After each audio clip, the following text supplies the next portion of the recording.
Hey, welcome to our class of Tuesday Night Beer School starring me, Chad. Chad's Beer Reviews. There's my credentials in case you need to see them.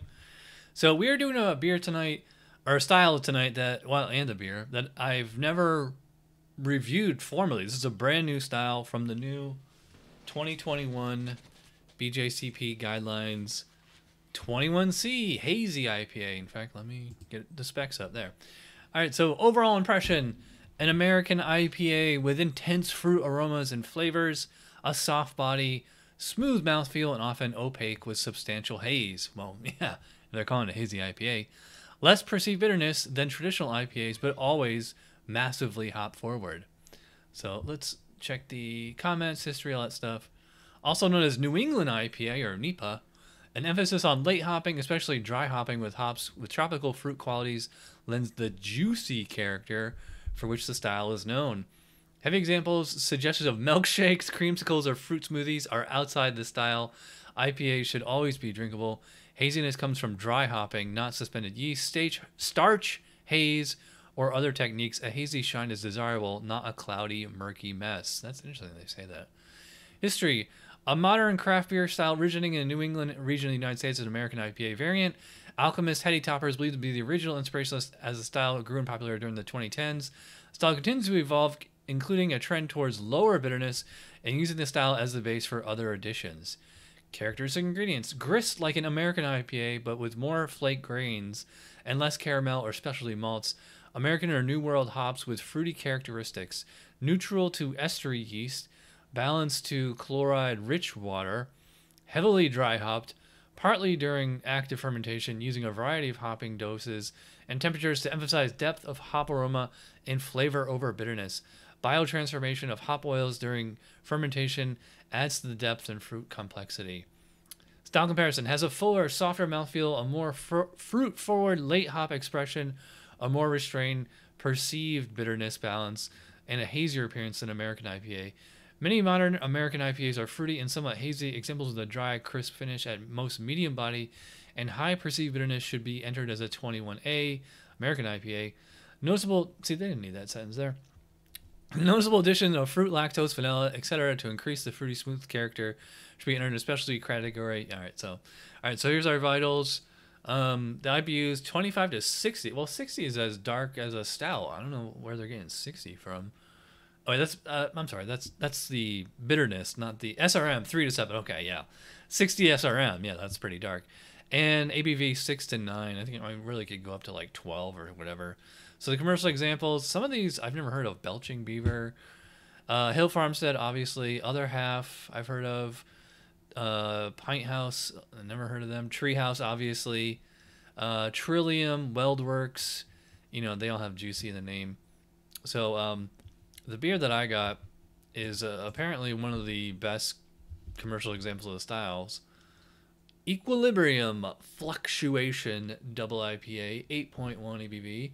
Looks like this was canned on November 4th of last year, so it's a little over 2 months old. And I like how on the can they say, purchase cold, trade cold, keep cold. If it's not cold, ask why. That's hilarious. All right, so as always, when we're judging, we start with aroma, not appearance. We will come back to that in a second. Well, no surprise here. Total juice bomb. Tangerine, grapefruit. I think like more like ruby red or pink grapefruit. Yeah, I mean, it's just citrusy. I would say it's more, which is odd because usually I find these hazy IPAs to be more tropical smelling. Like, you know, mango, passion fruit, guava, and this to me is more citrus. Kind of smells like a West Coast or San Diego IPA. Yeah, I mean, but it just smells like, I mean, it smells like, you know, orange juice, I will say. Again, not much in the way of specialty malt. 8.1, no alcohol. There is definitely a fruity estery character here, which is probably coming from something other than the hops. Yeah, so yeah, I will say it does smell very juicy.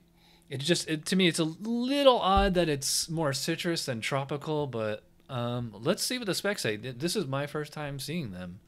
So let's see what they say. Aroma, intense hop aroma with stone fruit, tropical fruit, citrus, or other fruity qualities, not grassy or herbal. Okay, yeah, I agree with that. Clean, neutral, grainy, or lightly bready malt in the background. No caramel or toast. Yeah, I agree with that too. Absence of any malt character is a fault. That's interesting. Neutral to fruity fermentation character. Esters from yeast and hops should not clash. A creamy, buttery, or acidic aroma is inappropriate. Light alcohol aroma optional. That's interesting. And it's interesting they said absence of any malt character is a fault. I mean, you don't really drink IPAs like for the malt character. I said this on the levels review a few days ago. So I mean, but they also made a point of saying like it's not like the malt on here isn't like caramel or toast or anything. I mean, yeah, I guess there is like a kind of like general bready malt to it. So yeah, it's seems to be on point for the style as far as I can tell.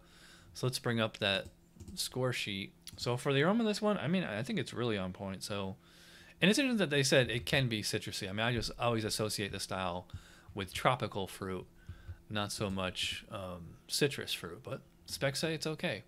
All right, so let's get it into the glass. A few minutes ago, got the 𝓑𝓏𝗵𝗏 IPA glass, and no surprise, I mean, it looks like a glass of orange juice. It's just, yeah, really, really hazy.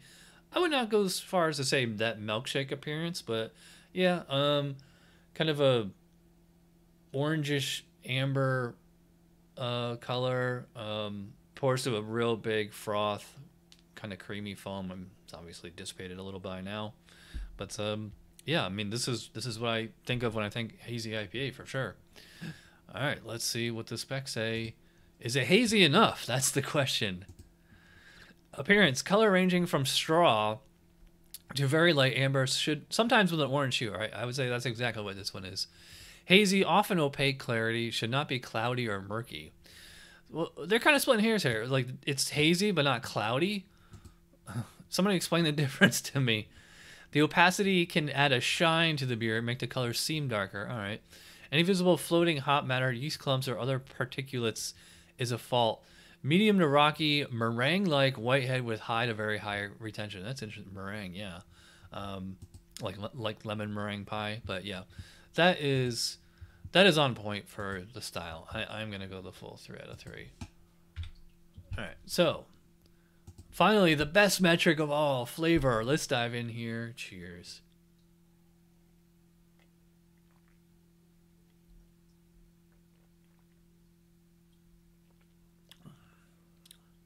Same thing what I said on the aroma, like definitely tangerine, maybe orange, more like I don't know if I'd say blood orange, but tangerine or mandarin orange. Like kind of on the aroma, there's like a little like kind of bready malt to it. So, many like sweetness here is just, from the actual malty malt base here, but no specialty malt. So again, no caramel, no toast, no rye. And oddly enough, this seems like a little more bitter than the average hazy IPA. Like that Levels 2.2 I had the other day. That was like hardly any IBUs at all. And they actually made a point of saying in the specs here that the IBUs have been coming down in recent years. Breakfast juice kind of flavor, orange, grapefruit, maybe like a little bit of peach or pineapple in there. Not as much as some other beers. A pretty firm bitterness here, especially for a hazy IPA. Maybe in the 40 to 60 range, if that high. Yeah, the hops really, they don't linger here. Like, not as much as like those West Coast IPAs from a few years ago, like I was saying. Let's see how a hazy IPA should taste. Tell me, BJCP. High to very high fruity hop flavor. I agree with that. Same descriptors as aroma. I hate when they say that. We know that. Low to medium malt flavor. Same descriptors. Yeah, I would agree. I would say, yeah, probably medium low malt flavor. Low to medium high perceived bitterness, often masked by the fuller body and soft off-dry to medium finish. And the hop character in the aftertaste should not be sharp or harsh. Wow, that's exactly what I said. Neutral to fruity fermentation profile, supportive of the hops. Should not be sweet, although high ester levels and lower bitterness may sometimes give that impression. Background alcohol flavor optional. I don't think I could go the full 20. I think it's somewhere. It's like I think it's like 17, 18. Another judge I could see going as low as 15. I'm gonna be a little generous. I'm gonna go 18. Maybe we'll come back to that. All right, so mouthfeel. I don't think I would go as far as to say full body. It's weird. Like when you see a beer this color, you don't really think full body. But I would definitely say medium full. And there is like I would say soft, creamy texture. That's one of the appeals of the Hazy IPAs, is that like they're just so soft and comfortable in your mouth, real smooth going down. That 8.1 is completely invisible. Well, maybe not completely invisible. There is like minor alcohol warmth in the throat, but it's not adding anything as far as taste. It's not distracting. So, good fermentation control there. Carbonation is probably put it about medium, maybe medium high. Yeah, probably about medium. So, yeah, real easy drinking beer for such a strong beer, and just smooth, comfortable experience. Let's see how it should drink according to the BJCP. Mouthfeel, medium to medium full body, medium carbonation, smooth, no harshness, light warmth optional. The beer should not have a creamy or viscous mouthfeel, an acidic twang, or a raw starch texture. That's interesting. They say it should not have a creamy. I think what they're referring to there is like the new milkshake IPAs, which they made a point of saying in the style comparisons and all that. It's like milkshake IPA is not the same, which they need to come up with a category for milkshake IPA. All right, so how are we gonna score this one? All right. Well, when they put that should not be creamy in there, and that really threw me because it was burning on all cylinders up until then. But I'll go 4 out of 5. I'm not saying like it is, carbonated creamer, but it's really nice. Overall impression, like I said, this seems to be on point. I'm actually surprised this isn't one of the commercial examples of the style, but I'm gonna say 8. So it gives us a total score of 43. I feel like I need to add 2 points, or I need to subtract 3 points. I don't know, 43. And like so many people say this is one of the better examples of the style. All right, so I'm gonna go 11 on aroma, and I will bump overall impression up to 9. That'll bring us up to 45. Yep. Because 45 is considered outstanding, world-class example of the style. So for this is like the hedonistic part where you rate it. Class example, yes, flawless. I don't know if it goes as far as say flawless. It doesn't line up to everything on that. But yeah, I would say it's pretty wonderful. So yeah, there you go. 45 out of 50 for Equilibrium Fluctuation Double IPA, Hazy IPA, I should say. All right, so let me know in the comments your favorite Hazy IPA. Like I said, I'm not a huge fan of them, but when they're done right, they can be really good. And like this is really good. I would definitely drink this again and if I could get this regularly. By the way, I got this on 𝓑𝓙𝓟. So link in the description below if you want to sign up with 𝓑𝓙𝓟. Use my referral code. You get $10 off your first purchase. So and let them know that I sent you. All right, so thanks for watching. Let me know if you have requests for which beer style you want to see me review for Tuesday Night Beer School. If you want to be a judge with me on this show, let me know. Otherwise, I will see you guys next week. Well, I'll see you before then. All right, so thanks for watching, and I'll see you real soon. All right, cheers.